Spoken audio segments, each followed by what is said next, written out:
ਖਬਰਸਰ programme ਦੇਖ ਰਹੇ ਦਰਸ਼ਕਾਂ ਦਾ ਸਵਾਗਤ। ਮੈਂ ਹਾਂ ਕਮਲਜੀਤ ਸਿੱਧੂ। ਦੇਸ਼ ਦੇ ਵਿੱਚ ਸਿਵਲ ਕੋਡ ਦਾ ਚਰਚਾ ਜਿਹੜਾ ਆ ਉਹ ਕਾਫੀ ਛਿੜਿਆ ਹੋਇਆ। ਆਖਰ ਕੀ ਮੁੱਦਾ, ਕਿਉਂ ਰੌਲਾ ਪਿਆ ਹੋਇਆ ਆ, ਇਸ ਦੇ ਉੱਤੇ ਵੱਖ-ਵੱਖ ਜਿਹੜੀ ਆ ਉਹ ਬਿਆਨ ਆ ਰਿਹਾ, ਵੱਖ-ਵੱਖ ਪਾਰਟੀਆਂ ਦੇ ਆ ਰਿਹਾ, ਕੋਈ ਹੱਕ 'ਚ ਆ, ਕੋਈ ਵਿਰੋਧ ਵਿੱਚ ਆ।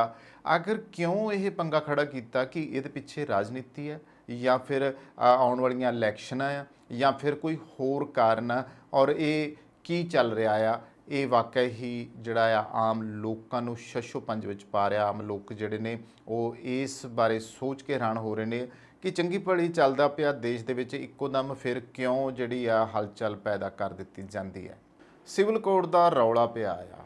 ਪ੍ਰਧਾਨ ਮੰਤਰੀ ਨਰਿੰਦਰ ਮੋਦੀ ਜਿਹੜੇ ਆ ਉਹਨਾਂ ਨੇ ਇੱਕ ਬਿਆਨ ਦਿੱਤਾ ਕਿ ਸਿਵਲ ਕੋਡ ਜਿਹੜਾ ਹੈ ਪੂਰੇ ਦੇਸ਼ ਦੇ ਵਿੱਚ ਲਾਗੂ ਕੀਤਾ ਜਾਊਗਾ। ਇਹ ਸਿਵਲ ਕਾਨੂੰਨ ਹੈ ਕਿ ਅਸਲ ਦੇ ਵਿੱਚ ਤਾਂ ਮੱਧ ਪ੍ਰਦੇਸ਼ ਵਿੱਚ ਜਿਸ ਤਰੀਕੇ PM ਮੋਦੀ ਨੇ ਇੱਕ ਪ੍ਰੋਗਰਾਮ ਦੌਰਾਨ ਯੂਨੀਫਾਰਮ ਸਿਵਲ ਕੋਡ ਦਾ ਜ਼ਿਕਰ ਕਰਕੇ ਅਗਲੇ ਸਾਲ ਹੋਣ ਵਾਲੀਆਂ ਚੋਣਾਂ ਦਾ ਏਜੰਡਾ ਤੈਅ ਕਰ ਦਿੱਤਾ ਆ। ਕਹਿੰਦੇ ਨੇ ਹਰ ਗੱਲ ਦੇ ਪਿੱਛੇ ਰਾਜਨੀਤੀ ਹੁੰਦੀ ਆ ਔਰ ਇਹਦੇ ਪਿੱਛੇ ਵੀ ਜਿਹੜੀ ਆ ਉਹ ਸਿਆਸਤ ਹੀ ਕੰਮ ਕਰਦੀ ਆ। ਔਰ ਸਿਆਸਤਦਾਨਾਂ ਕੋਲ ਸਿਆਸਤ ਨਾ ਹੋਊਗੀ ਤਾਂ ਹੋਰ ਕੀ ਹੋਊਗਾ।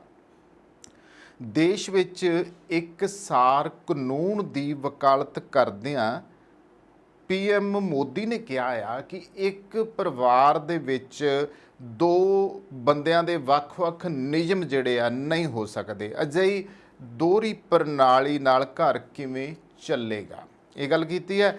ਤਾਂ ਨਾਲ ਹੀ ਉਹਨਾਂ ਕਿਹਾ ਹੈ ਕਿ ਸੁਪਰੀਮ ਕੋਰਟ ਵਾਰ-ਵਾਰ ਕਹਿੰਦੀ ਹੈ, ਸੁਪਰੀਮ ਕੋਰਟ ਡੰਡੇ ਮਾਰਦੀ ਹੈ। ਇਹ ਕਹਿੰਦਾ ਹੈ ਕਿ ਸਾਂਝਾ ਸਿਵਲ ਕੋਡ ਲਿਆਓ, ਪਰ ਵੋਟ ਬੈਂਕ ਦੇ ਭੁੱਖੇ ਇਹ ਲੋਕ ਇਸ ਵਿੱਚ ਰੁਕਾਵਟਾਂ ਪਾ ਰਹੇ ਨੇ। ਪਰ ਭਾਜਪਾ ਸਬਕਾ ਸਾਥ ਸਬਕਾ ਵਿਕਾਸ ਦੀ ਭਾਵਨਾ ਨਾਲ ਕੰਮ ਕਰਦੀ ਹੈ। ਤਾਂ ਹੁਣ ਇਸ ਬਿਆਨ ਤੋਂ ਬਾਅਦ ਦੇਸ਼ ਦੀ ਸਿਆਸਤ ਦੇ ਵਿੱਚ ਹਲਚਲ ਮੱਚੀ ਹੋਈ ਹੈ, ਰੌਲਾ ਪਿਆ ਆ ਔਰ ਵੱਖ-ਵੱਖ ਪਾਰਟੀਆਂ ਜਿਹੜੀਆਂ ਨੇ ਉਹ ਆਪੋ ਆਪਣਾ ਜਿਹੜਾ ਆ ਉਹ ਵਿਚਾਰ ਸਾਹਮਣੇ ਰੱਖ ਰਹੀਆਂ ਨੇ। ਇਹ ਵਿਚਾਰ ਤੁਹਾਨੂੰ ਪਤਾ ਉਹ ਕਿ ਵੈਸੇ ਵੀ ਸੱਤਾਧਾਰੀ ਜਦੋਂ ਕੋਈ ਇਸ ਤਰੀਕੇ ਦਾ ਫਰਮਾਨ ਜਾਰੀ ਕਰਦੇ ਆ ਤਾਂ ਵਿਰੋਧੀ ਧਿਰਾਂ ਨੂੰ ਹਜਮ ਨਹੀਂ ਆਉਂਦਾ, ਪਰ ਇੱਥੇ ਗੱਲ ਕੁਛ ਹੋਰ ਤਰੀਕੇ ਦੀ ਹੈ। ਯੂਨੀਫਾਰਮ ਸਿਵਲ ਕੋਡ ਦੇ ਉੱਤੇ ਖਾਸ ਤੌਰ ਤੇ ਜਿਹੜਾ ਕਾਂਗਰਸ ਹੈ ਉਹਨਾਂ ਦਾ ਪ੍ਰਤੀਕਰਮ ਸਾਹਮਣੇ ਆਇਆ ਤੇ ਕਾਂਗਰਸ ਨੇਤਾ ਅਧੀਰ ਰੰਜਨ ਚੌਧਰੀ ਨੇ ਕਿਹਾ ਹੈ ਕਿ ਕਾਂਗਰਸ ਇਸ ਮਾਮਲੇ ਦੇ ਉੱਤੇ ਚੁੱਪ ਨਹੀਂ ਰਹਿ ਸਕਦੀਗੀ। ਉਹਨਾਂ ਕਿਹਾ ਕਿ ਤੁਸੀਂ ਸੰਸਦ ਵਿੱਚ ਕਾਨੂੰਨ ਲਿਆਉਣ ਤੋਂ ਪਹਿਲਾਂ ਇਹ ਮੁੱਦਾ ਕਿਉਂ ਚੁੱਕ ਰਹੇ ਹੋ ਅਤੇ ਵਿਰੋਧੀ ਪਾਰਟੀ ਉੱਤੇ ਇਹ ਦੋਸ਼ ਕਿਉਂ ਲਗਾ ਰਹੇ ਹੋ ਕਿ ਤੁਸੀਂ ਸੰਸਦ ਵਿੱਚ ਇਹ ਕਾਨੂੰਨ ਲਿਆਉਣ ਲਈ ਆਜ਼ਾਦ ਹੋ, ਕੋਈ ਸਮੱਸਿਆ ਨਹੀਂ ਹੈ ਤੇ ਤੁਹਾਨੂੰ ਕਿਸ ਨੇ ਰੋਕਿਆ ਹੈ। ਕਾਂਗਰਸ ਨੇਤਾ ਤੇ ਸਾਬਕਾ ਕੇਂਦਰੀ ਮੰਤਰੀ P ਚਿਦੰਬਰਮ ਨੇ ਯੂਨੀਫਾਰਮ ਸਿਵਲ ਕੋਡ ਤੇ ਪ੍ਰਧਾਨ ਮੰਤਰੀ ਮੋਦੀ ਦੇ ਬਿਆਨ ਨੂੰ ਪੂਰੀ ਤਰ੍ਹਾਂ ਗਲਤ ਕਰਾਰ ਦਿੱਤਾ ਆ। ਕਾਂਗਰਸ ਨੇਤਾ P ਚਿਦੰਬਰਮ ਨੇ ਟਵੀਟ ਕੀਤਾ ਆ ਕਿ ਇੱਕ ਸਮਾਨ ਸਿਵਲ ਕੋਡ ਨੂੰ ਜਾਇਜ਼ ਠਹਿਰਾਉਣ ਲਈ ਇੱਕ ਪਰਿਵਾਰ ਅਤੇ ਇੱਕ ਰਾਸ਼ਟਰ ਦੀ ਤੁਲਨਾ ਕਰਨਾ ਗਲਤ ਹੈ।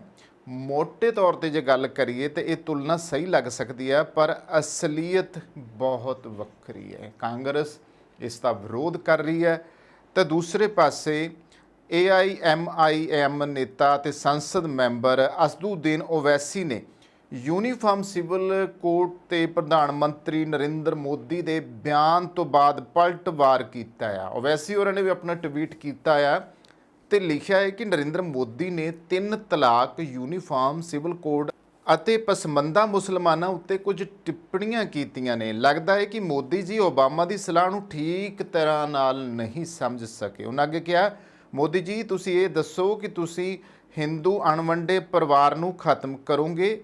ਇਸ ਕਾਰਨ ਦੇਸ਼ ਨੂੰ ਹਰ ਸਾਲ 3064 ਕਰੋੜ ਰੁਪਏ ਦਾ ਨੁਕਸਾਨ ਹੋ ਰਿਹਾ ਆ। ਤੇ ਹੋਰ ਜਿਹੜੀਆਂ ਵਿਰੋਧੀ ਪਾਰਟੀਆਂ ਆ ਉਹਨਾਂ ਦਾ ਵੀ ਕੀ ਕਹਿਣਾ, ਜਰਾ ਉਧਰ ਵੀ ਆਪਾਂ ਨਿਗਾਹ ਮਾਰਦੇ ਹਾਂ। ਤ੍ਰਿਣਮੂਲ ਕਾਂਗਰਸ ਦੇ ਸੰਸਦ ਮੈਂਬਰ ਡੈਰੇਕ ਓਬਰਾਇਨ ਨੇ ਵੀ ਕਿਹਾ ਆ ਕਿ ਮੋਦੀ ਸਰਕਾਰ ਨੌਕਰੀਆਂ ਹੋਣ ਦਾ ਜਿਹੜਾ ਵਾਅਦਾ ਆ ਉਹ ਪੂਰਾ ਨਹੀਂ ਕਰ ਸਕੀ, ਇਸੇ ਲਈ ਉਹ UCC ਦਾ ਮੁੱਦਾ ਚੁੱਕ ਰਹੀ ਹੈ। ਇਹ ਗੱਲ ਕੀਤੀ ਹੈ ਔਰ ਇਸ ਦੇ ਨਾਲ ਹੀ ਨੈਸ਼ਨਲ ਕਾਨਫਰੰਸ ਦੇ ਪ੍ਰਧਾਨ ਫਾਰੂਕ ਅਬਦੁੱਲਾ ਦੀ ਸਟੇਟਮੈਂਟ ਵੀ ਸਾਹਮਣੇ ਆਈ ਆ ਤੇ ਉਹਨਾਂ ਦਾ ਕਹਿਣਾ ਹੈ ਕਿ ਕੇਂਦਰ ਸਰਕਾਰ ਨੂੰ ਯੂਸੀਸੀ ਦੇ ਮੁੱਦੇ ਨੂੰ ਅੱਗੇ ਨਹੀਂ ਵਧਾਉਣਾ ਚਾਹੀਦਾ ਅਤੇ ਇਸ ਨੂੰ ਲਾਗੂ ਕਰਨ ਦੇ ਨਤੀਜਿਆਂ ਦੇ ਉੱਤੇ ਮੁੜ ਵਿਚਾਰ ਕਰਨਾ ਚਾਹੀਦਾ। ਤਾਂ ਇੱਧਰ ਪੰਜਾਬ ਦੇ ਵਿੱਚ ਅਕਾਲੀ ਦਲ ਨੇ ਮੁੱਖ ਮੰਤਰੀ ਭਗਵੰਤ ਮਾਨ ਹੋਰਾਂ ਨੂੰ ਸਿਵਲ ਕੋਡ ਤੇ ਆਪਣਾ ਸਟੈਂਡ ਸਪਸ਼ਟ ਕਰਨ ਲਈ ਕਿਹਾ ਆ। ਉਹਨਾਂ ਕਿਹਾ ਕਿ ਇਸ ਨਾਲ ਘੱਟ ਗਿਣਤੀਆਂ ਅਤੇ ਆਦੀਵਾਸੀਆਂ ਨੂੰ ਨੁਕਸਾਨ ਹੋਵੇਗਾ, ਜਦੋਂ ਕਿ ਦਿੱਲੀ ਵਿੱਚ ਕੇਜਰੀਵਾਲ ਦੀ ਸਰਕਾਰ ਇਹਦੇ ਪੱਖ ਵਿੱਚ ਹੈ। ਯਾਨੀ ਕਿ ਉਸ ਤੋਂ ਮਹਿਸੂਸ ਹੁੰਦਾ ਆ ਕਿ ਉਹਨਾਂ ਨੂੰ ਹਿੰਦੂ ਵੋਟਾਂ ਦਾ ਫਿਕਰ ਹੈ, ਪਰ ਜਿਹੜੇ ਮੁਸਲਮਾਨ ਭਾਈਚਾਰਾ ਇੰਨਾ ਰਹਿ ਰਿਹਾ ਉੱਥੇ, ਉਹਨਾਂ ਦਾ ਫਿਕਰ ਨਹੀਂ ਹੈਗਾ। ਇਸ ਕਰਕੇ ਤਾਂ ਅਕਾਲੀ ਦਲ ਨੇ ਵੀ ਮੁੱਖ ਮੰਤਰੀ ਭਗਵੰਤ ਮਾਨ ਨੂੰ ਪੁੱਛਿਆ, ਜਦੋਂ ਕਿ ਨਾਲ ਹੀ ਕੇਜਰੀਵਾਲ ਹੋਰਾਂ ਦਾ ਜਿਹੜੀ ਆਪ ਪਾਰਟੀ ਦਾ ਬਿਆਨ ਇਹ ਵੀ ਆਇਆ ਕਿ ਜੇ ਬਾਕੀ ਪਾਰਟੀਆਂ ਦੀ ਸਹਿਮਤੀ ਹੋ ਜਾਵੇ ਤਾਂ ਫਿਰ ਕੋਈ ਦਿੱਕਤ ਨਹੀਂ ਹੈਗੀ। ਯਾਨੀ ਕਿ ਇੱਕ ਦੋਗਲੀ ਨੀਤੀ ਜਿਹੜੀ ਆ ਆਪ ਦੀ ਵੀ ਨਜ਼ਰ ਆਉਂਦੀ ਪਈ ਹੈ। ਤਾਂ ਸ਼੍ਰੋਮਣੀ ਗੁਰਦੁਆਰਾ ਪ੍ਰਬੰਧਕ ਕਮੇਟੀ ਨੇ ਵੀ ਸਿਵਲ ਕੋਡ ਦੇ ਖਿਲਾਫ ਬਿਆਨ ਦਿੱਤੇ ਨੇ ਔਰ ਅਕਾਲੀ ਦਲ ਔਰ ਉਹਨਾਂ ਦਾ ਕਹਿਣਾ ਆ ਕਿ ਜੇ ਮੁੱਖ ਮੰਤਰੀ ਪੰਜਾਬ ਭਗਵੰਤ ਮਾਨ ਸਟੈਂਡ ਸਪਸ਼ਟ ਕਰਨ, ਕਿਉਂਕਿ ਇਸ ਨਾਲ ਜਿਹੜੇ ਘੱਟ ਗਿਣਤੀ ਲੋਕ ਆ ਤੇ ਆਦੀਵਾਸੀ ਜਿਹੜੇ ਲੋਕ ਆ ਉਹਨਾਂ ਨੂੰ ਨੁਕਸਾਨ ਹੋਊਗਾ। ਤਾਂ ਇਸ ਬਾਰੇ ਉਹਨਾਂ ਨੇ ਖਾਸ ਤੌਰ ਤੇ ਕਿਹਾ ਆ ਕਿ ਇਹ ਜੋ ਫਰਮਾਨ ਜਾਰੀ ਕੀਤਾ ਗਿਆ ਆ ਇਹ ਕੇਂਦਰ ਦੀ ਹਿੰਦੂ ਰਾਸ਼ਟਰ ਨੀਤੀ ਦਾ ਹਿੱਸਾ ਆ। ਅਜਿਹੇ 'ਚ ਸੱਤਾ ਤੇ ਕਾਬਜ਼ ਆਪ ਸਰਕਾਰ ਨੂੰ ਘੇਰਨ ਦੀ ਕੋਸ਼ਿਸ਼ ਕੀਤੀ ਜਾ ਰਹੀ ਆ, ਪਰ ਆਮ ਆਦਮੀ ਪਾਰਟੀ ਇਸ ਜੋਖਮ ਜਿਹੜਾ ਆ ਉਠਾਉਣ ਲਈ ਤਿਆਰ ਨਹੀਂ ਹੋ ਰਹੀ। ਤਾਂ ਦੂਸਰੇ ਪਾਸੇ ਇਹ ਵੀ ਗੱਲ ਸਾਹਮਣੇ ਆਈ ਹੈ ਕਿ ਪੰਜਾਬ ਵਿੱਚ ਹਾਲੇ ਕੋਈ ਚੋਣਾਂ ਨਹੀਂ ਹੈ। ਕਿਸੇ ਵੀ ਪਾਰਟੀ ਦੀ ਰਾਜਨੀਤਿਕ ਚੋਣਾਂ ਦੇ ਆਲੇ ਦੁਆਲੇ ਹੀ ਜਿਹੜੀ ਆ ਉਹ ਚੱਕਰ ਕੱਟਦੀ ਹੁੰਦੀ ਆ, ਉਦੋਂ ਹੀ ਕੁਛ ਨਾ ਕੁਛ ਇਹੋ ਜਿਹੇ ਫਰਮਾਨ ਜਾਰੀ ਕੀਤੇ ਜਾਂਦੇ ਆ। ਤੇ ਆਮ ਆਦਮੀ ਪਾਰਟੀ ਵੀ ਆਪਣੇ ਖੰਭ ਫੈਲਾਉਣਾ ਚਾਹੁੰਦੀ ਹੈ ਤੇ ਮੌਜੂਦਾ ਸਮੇਂ ਜਿੱਥੇ ਵੀ ਉਹ ਚੋਣ ਲੜਨਾ ਚਾਹੁੰਦੀ ਹੈ ਉੱਥੇ ਕਾਂਗਰਸ ਮਜ਼ਬੂਤ ਨਜ਼ਰ ਆ ਰਹੀ ਹੈ। ਇਸ ਲਈ ਉਹ ਹਿੰਦੂਤਵ ਪੱਖੀ ਸਟੈਂਡ ਲੈ ਕੇ ਭਾਜਪਾ ਦੀ ਵੋਟ ਆਪਣੇ ਵੱਲ ਖਿੱਚਣ ਦੀ ਕੋਸ਼ਿਸ਼ ਕਰ ਰਹੀ ਹੈ, ਕਿਉਂਕਿ ਜਿਹੜੀ ਮੈਂ ਗੱਲ ਕੀਤੀ ਹੈ ਕਿ ਆਪ ਪਾਰਟੀ ਜਿਹੜੀ ਹੈ ਉਹਦਾ ਕੋਈ ਸਪਸ਼ਟ ਸਟੈਂਡ ਨਹੀਂ ਹੈ। ਇੱਕ ਪਾਸੇ ਆਰਡੀਨੈਂਸ ਦੇ ਖਿਲਾਫ ਲੜਦੀ ਪਈ ਹੈ, ਦੂਜੇ ਪਾਸੇ ਉਸੇ ਭਾਜਪਾ ਦੇ ਹੱਕ 'ਚ ਜਾ ਰਹੀ ਹੈ। ਤਾਂ ਯੂਨੀਫਾਰਮ ਸਿਵਲ ਕੋਡ ਯਾਨੀ ਕਿ ਹਰ ਭਾਰਤੀ ਨਾਗਰਿਕ ਤੇ ਇੱਕੋ ਤਰ੍ਹਾਂ ਦਾ ਨਿੱਜੀ ਕਾਨੂੰਨ ਲਾਗੂ ਹੋਊਗਾ। ਪਹਿਲਾਂ ਅਸੀਂ ਇਹਦੀ ਉੱਤੇ ਪੜਚੋਲ ਜਿਹੜੀ ਆ ਉਹ ਕਰ ਲੈਂਦੇ ਹਾਂ। ਜੇ ਅਸੀਂ ਦੇਖਿਆ ਜਾਵੇ ਇਸ ਨੂੰ ਲਾਗੂ ਕਰਨ ਦਾ ਕਿਸੇ ਨੂੰ ਨੁਕਸਾਨ ਹੋਵੇ ਜਾਂ ਫਾਇਦਾ ਹੋਊਗਾ, ਤਾਂ ਇੱਥੇ ਗੱਲ ਸਿਰਫ ਇੱਕ ਆਉਂਦੀ ਆ ਕਿ ਪਹਿਲਾਂ ਤਾਂ ਇਹ ਦੱਸਿਆ ਜਾਵੇ ਕਿ ਦੁਨੀਆ ਦੇ ਵਿੱਚ ਵੱਡਾ ਲੋਕਤੰਤਰ ਕਹਾਉਣ ਵਾਲਾ ਮੁਲਕ ਹੈ। ਇੱਥੇ ਕੋਈ ਇੱਕ ਧਰਮ ਨਹੀਂ ਵੱਸਦਾ, ਕੋਈ ਇੱਕ ਜਾਤ ਨਹੀਂ ਵੱਸਦੀ ਪਈਗੀ।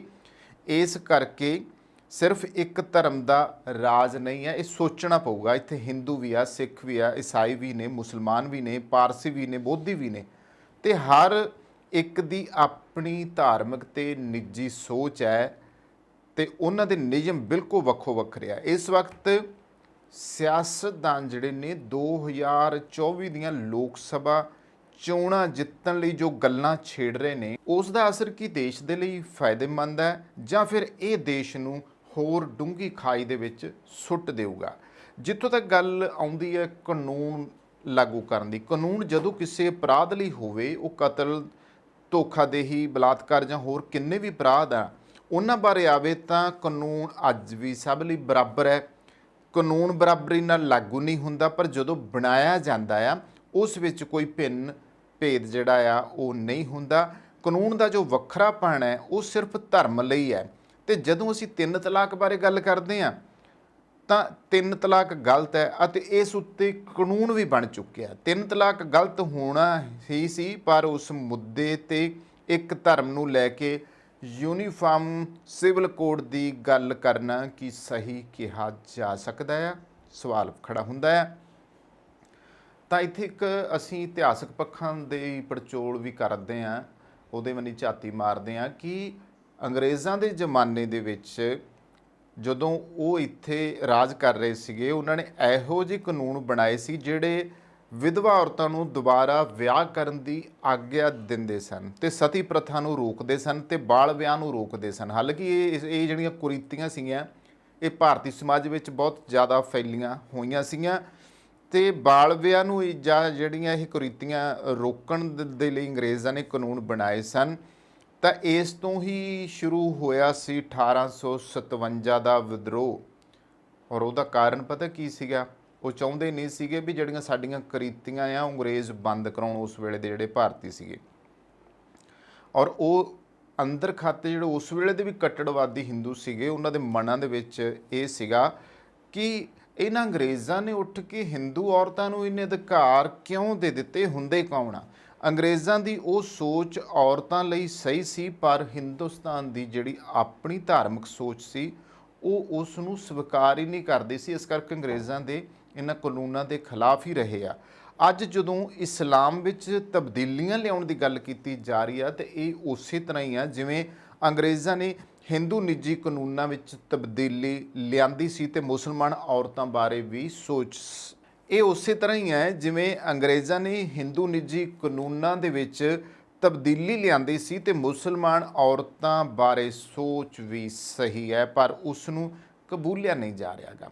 ਇਸ ਤੋਂ ਚੰਗਾ ਹੁੰਦਾ ਕਿ ਅਸੀਂ ਅੰਗਰੇਜ਼ਾਂ ਵਾਂਗ ਨਾ ਕੰਮ ਕਰਦੇ, ਪਰ ਮੁਸਲਮਾਨ ਧਰਮ ਦੇ ਅੰਦਰੋਂ ਉਸ ਪ੍ਰਚਾਰ ਨੂੰ ਸ਼ੁਰੂ ਕਰਦੇ ਜਿਸ ਨਾਲ ਅਸਲ ਵਿੱਚ ਮੁਸਲਮਾਨ ਔਰਤਾਂ ਵਾਸਤੇ 3 ਤਲਾਕ ਦੀ ਪ੍ਰਥਾ ਵੀ ਖਤਮ ਹੁੰਦੀ ਤੇ ਉਸ ਤੋਂ ਬਾਅਦ ਜਿਹੜੀ ਉਹਨਾਂ ਦੀ ਹੋਰ ਬਰਬਾਦੀ ਹੋ ਰਹੀ ਹੈ ਉਸ ਦੇ ਬੰਨੇ ਵੀ ਗੌਰ ਕਰਨਾ ਬਣਦਾ ਹੈ। ਉਹ ਹਾਲਾਤ ਨਾ ਬਣਦੇ। ਜੇ ਯੂਨੀਫਾਰਮ ਸਿਵਲ ਕੋਡ ਦੀ ਗੱਲ ਕਰੀਏ ਤਾਂ ਇਹ ਕਹਿੰਦੀ ਹੈ ਕਿ ਇੱਕ ਸਮਾਨਤਾ ਹੋਣੀ ਚਾਹੀਦੀ ਹੈ ਜਿਸ ਨਾਲ ਹਰ ਮਰਦ ਤੇ ਹਰ ਔਰਤ ਉੱਤੇ ਇੱਕੋ ਤਰ੍ਹਾਂ ਦੇ ਕਾਨੂੰਨ ਲਾਗੂ ਹੋਣਾ। ਤੇ ਜਦੋਂ ਅਸੀਂ ਇਸ ਬਾਰੇ ਗੱਲ ਕਰਦੇ ਹਾਂ ਤਾਂ ਹਿੰਦੂ ਮੈਰਿਜ ਐਕਟ ਅਤੇ ਸਿੱਖ ਧਰਮ ਦੀ ਸੋਚ ਵਿੱਚ ਬਹੁਤ ਫਰਕ ਹੈ। ਧੀ ਅਤੇ ਪੁੱਤ ਵਿੱਚ ਜੋ ਔਰਤ ਹਿੰਦੂ ਕਾਨੂੰਨ ਦੇ ਵਿੱਚ ਆਉਂਦਾ ਆ, ਜੇ ਇਹ ਕਾਨੂੰਨ ਸਿੱਖ ਫਲਸਫੇ ਅਨੁਸਾਰ ਬਣੇ ਹੁੰਦੇ ਤਾਂ ਉਸ ਵਿੱਚ ਅੰਤਰ ਨਹੀਂ ਸੀ ਆਉਣਾ। ਤੇ ਫਿਰ ਕਿਹੜੇ ਧਰਮ ਦੀ ਗੱਲ ਕੀਤੀ ਜਾਵੇ? ਸਵਾਲ ਇੱਥੇ ਖੜਾ ਹੁੰਦਾ, ਕਿਹੜੇ ਧਰਮ ਦੇ ਮੁਤਾਬਕ ਇੱਕ ਬੇਟੀ ਦੇ ਹੱਕ ਤੈਅ ਕੀਤੇ ਜਾਣਗੇ? ਜੇ ਅਸੀਂ ਮੁਸਲਮਾਨ ਬੇਟੀਆਂ ਦੇ ਬਾਰੇ ਸੋਚਦੇ ਹਾਂ ਤਾਂ ਫਿਰ ਤਲਾਕ ਲੈਣ ਦੀ ਜੋ ਪ੍ਰਥਾ ਆ ਕਾਨੂੰਨੀ ਰੀਤ ਹੈ, ਤੇ ਜਿਹੜੀ ਸੋਚ ਕਾਨੂੰਨ ਦੇ ਖਿਲਾਫ ਹੈ ਉਹ ਔਰਤ ਨੂੰ ਅਤੇ ਉਸ ਦੇ ਬੱਚਿਆਂ ਨੂੰ ਪੂਰੀ ਤਰ੍ਹਾਂ ਜਲੀਲ ਕਰਦੀ ਆ। ਕੀ ਇਸ ਨਾਲ ਬਦਲਾਅ ਆਵੇਗਾ? UCC ਵੱਲ ਚੱਲਣਾ ਸਹੀ ਹੈ, ਪਰ ਸਾਨੂੰ ਯਾਦ ਰੱਖਣਾ ਪਊਗਾ ਕਿ ਸਾਡਾ ਦੇਸ਼ ਵੱਖ-ਵੱਖ ਧਰਮਾਂ ਨਾਲ ਤੇ ਵੱਖ-ਵੱਖ ਰਾਜਾਂ ਦੇ ਸੱਭਿਆਚਾਰਾਂ ਨਾਲ ਜੁੜਿਆ ਹੋਇਆ ਦੇਸ਼ ਹੈ। ਕਿਸੇ ਇੱਕ ਦੀ ਇੱਥੇ ਅਪਣੱਤ ਨਹੀਂ ਹੈਗੀ, ਇੱਥੇ ਸਾਰਿਆਂ ਦੀ ਅਪਣੱਤ ਹੈ। ਕਾਲੀ 'ਚ ਸਿਰਫ ਇੱਕ ਸੋਚ ਨੂੰ ਹਾਵੀ ਹੋਣ ਦੇਣਾ ਤੇ ਉਹ ਵੀ ਸਿਆਸਤਦਾਨਾਂ ਵੱਲੋਂ ਚੋਣਾਂ ਵਿੱਚ ਆਪਣੀ ਜਿੱਤ ਨੂੰ ਮੁੱਖ ਰੱਖ ਕੇ ਜੋ ਕਰਨਾ ਆ, ਇਹ ਡਾਢੀ ਬੇਇਨਸਾਫੀ ਨੂੰ ਜਨਮ ਦੇਊਗਾ।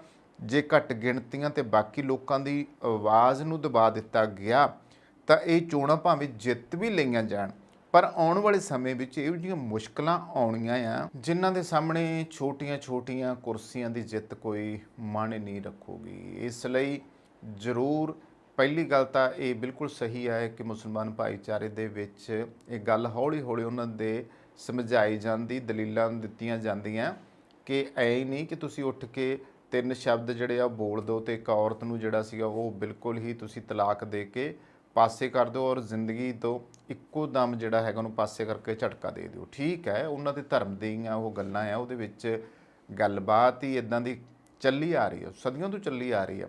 ਅੱਜ ਇਹ ਬਦਲਣਾ ਹੈ, ਜਿਹੜੀ ਚੀਜ਼ ਸਦੀਆਂ ਤੋਂ ਚੱਲੀ ਆ ਰਹੀ ਹੈ ਉਹਨੂੰ ਤੁਸੀਂ ਕਿਵੇਂ ਕਰ ਸਕਦੇ ਹੋ? ਦੂਸਰੀ ਗੱਲ ਹੈ ਕਿ ਜਿਹੜੀਆਂ ਘੱਟ ਗਿਣਤੀਆਂ ਜਾਂ ਆਦੀਵਾਸੀ ਕਬੀਲੇ ਆ ਉਹਨਾਂ ਦੇ ਲਈ ਵੀ ਇਹ ਦਿੱਕਤਾਂ ਪੈਦਾ ਕਰੂਗਾ। ਔਰ ਖ਼ਾਸ ਤੌਰ ਦੇ ਉੱਤੇ ਧੱਕੇ ਨਾਲ ਕੋਈ ਚੀਜ਼ ਨਾ ਕੋਈ ਮੰਨਦਾ ਹੁੰਦਾ, ਨਾ ਮਨਵਾਈ ਜਾਂਦੀ ਹੁੰਦੀ ਆ। ਇਸ ਪ੍ਰਤੀ ਜਿਹੜੇ ਆ ਉਹ ਸੋਚਣਾ ਪਊਗਾ ਔਰ ਸਾਰੀਆਂ ਪਾਰਟੀਆਂ ਦੇਸ਼ ਦੀਆਂ ਉਹਨਾਂ ਨੂੰ ਮਿਲ ਕੇ ਇਸ ਦੇ ਉੱਤੇ ਗੱਲਬਾਤ ਕਰਨੀ ਪਊ। ਸੋ ਹੁਣ ਪਤਾ ਲੱਗੂਗਾ ਕਿ ਵਾਕਿਆ ਹੀ ਜਿਹੜਾ ਇਹ ਸਿਵਲ ਕੋਡ ਵਾਲਾ ਜਿਹੜਾ ਮਸਲਾ ਆ ਇਸ ਦੇ ਉੱਤੇ ਪਾਰਟੀਆਂ ਦੀ ਸਹਿਮਤੀ ਬਣਦੀ ਆ ਜਾਂ ਫਿਰ ਇਹ ਲਾਗੂ ਹੋ ਕੇ ਰਹੂਗਾ। ਕੈਮਰਾ ਪਰਸਨ ਜਸ਼ਨਦੀਪ ਦੇ ਨਾਲ ਕਮਲਜੀਤ ਸਿੱਧੂ, 1 TV।